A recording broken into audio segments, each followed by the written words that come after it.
पिता और पुत्र और पवित्र आत्मा के नाम पर आमीन। सबको जय यीशु।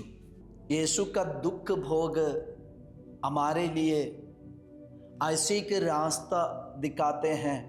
प्रभु की ईश्वर की दया, ईश्वर की दया हम पर बने रहने के लिए हम भी यीशु के समान जागते हुए प्रार्थना करना है।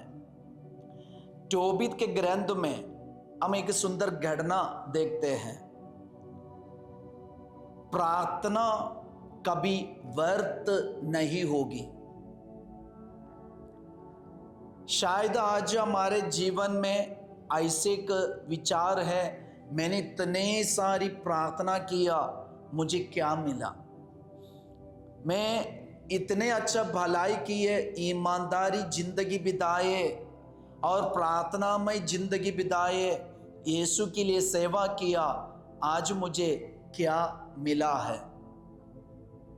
ऐसे मैंने कई लोगों को देखा है जो लोग पहले पारिश में अपने चर्च में बहुत एक्टिव थे और हमारे रिट्रीट सेंटर में सब इतना प्रार्थना करते थे, लेकिन बाद में हम देखते हैं वे उदासी होके और अपने जीवन में कुछ दुख आने से और कुछ घटना होने से प्रार्थना को छोड़ देते और चले जाते और वे खुद ही सवाल उठाते, मुझे क्या मिला? आजकल समाज में भी हम देखते हैं कई लोग समाज छोड़ के बाहर जाने के बाद बताते हैं, मुझे समाज में कुछ नहीं मिला। प्रिय भाई और बहन, सोचना है, तोबीत के ग्रंथ में हम देखते हैं जब टोबियास ऐसे के घर में जाते हैं जिस घर में ये दुख घटना हुआ था। सारा बेटी को 7 लड़कों ने शादी किया। 7 लड़कों ने ये सारा बेटी से शादी किया था। ये 7 लड़के शादी के फर्स्ट नाइट में ही मर गए, उनकी जिंदगी खत्म हो गया। तो ऐसे के शैतान की अड्डा में और ऐसे के भवन में, ऐसे के कमरा में आज टोबियास पहुंच रहे। जब टोबियास स्वर्गदूत के संदेश पाकर ये सारा की कमरा में पहुंच गए, टोबियास अपने जीवन साथी से, अपनी पत्नी से एक बात कहते हैं।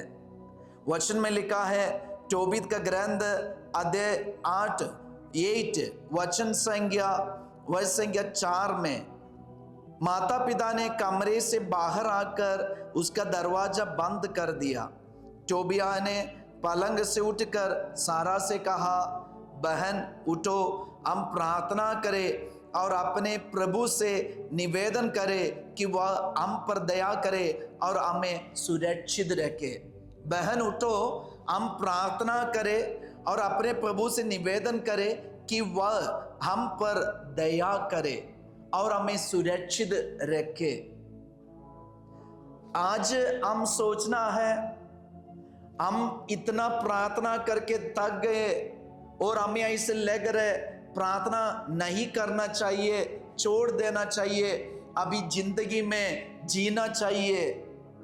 आज ये टोबियास पहुंच रहे शैतान की अड्डा में, और इसके पहले क्या हुआ था हमें पता है। सारा बेटे से शादी किए, 7 लड़के शादी के फर्स्ट नाइट में मर गए।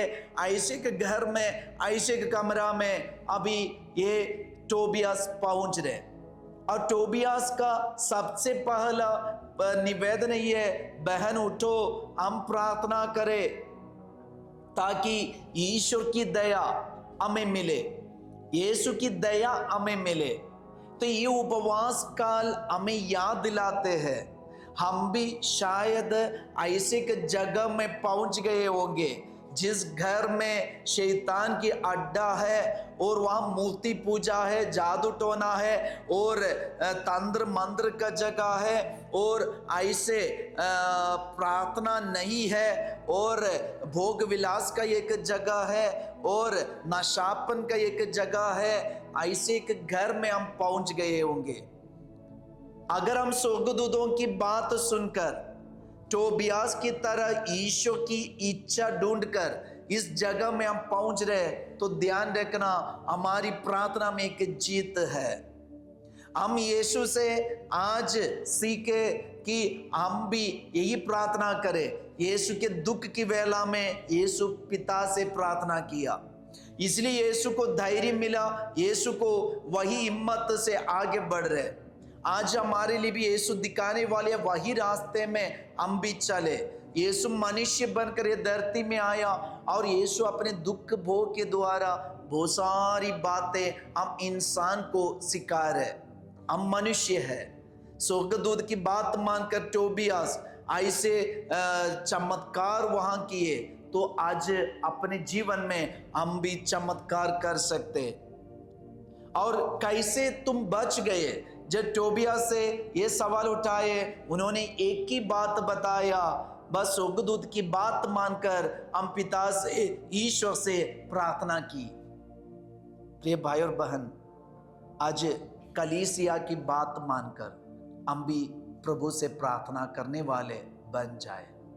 हम प्रभु से प्रार्थना करें, ईश्वर से प्रार्थना करें, यीशु से प्रार्थना करें। हमारी ये परीक्षा की वेला में, हमारे ये दुख के समय में, हमारे ये कष्ट के समय में, और जिस हालत से हम गुजर रहे ये हालत में, और जिस घर में हम पहुंच गए वो घर ऐसे एक घर है हमें महसूस हो रहे, तो हम भी प्रार्थना करें पिता से हमारे ऊपर, परिवार पर, हमारे जीवन साथी पर, हमारे बच्चों पर यीशु की दया उतरने के लिए हम प्रार्थना करें। यीशु हमें सुरक्षित रखेंगे और हम पर दया करेंगे। प्रभु यीशु, जिस घर में मैं रहता हूं, जहां मैं रहता हूं, यीशु ये जगह में आपकी दया उतरे और मेरे साथ रहने वाले हर एक व्यक्ति पर आपकी दया उतरे। आशीष दीजिए प्रभु, आप लोगों के साथ हो। सर्वशक्तिमान ईश्वर पिता और पुत्र और पवित्र आत्मा आप लोगों को आशीर्वाद प्रदान करे। जय यीशु।